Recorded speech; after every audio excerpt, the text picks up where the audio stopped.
Speakers removal for X1 Carbon Generation 9. It's very actually easy. I'm not showing the whole process. 5 screws. You remove the lead, starting from the back, braid from the back. So then you remove the old speakers. 4 screws here, you remove them. 1 connector over here. And it has 4 speakers actually, 2 more screws.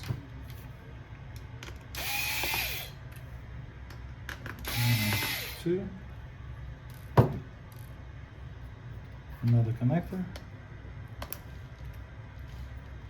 So the connectors is actually smaller.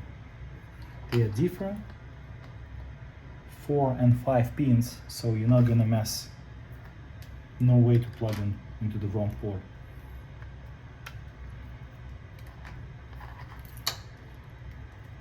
So the same way you remove the old ones and you just install them back.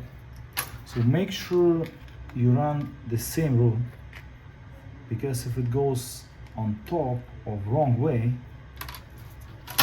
tightening the battery, you can smash the cable and that cause the issue. So, like, subscribe.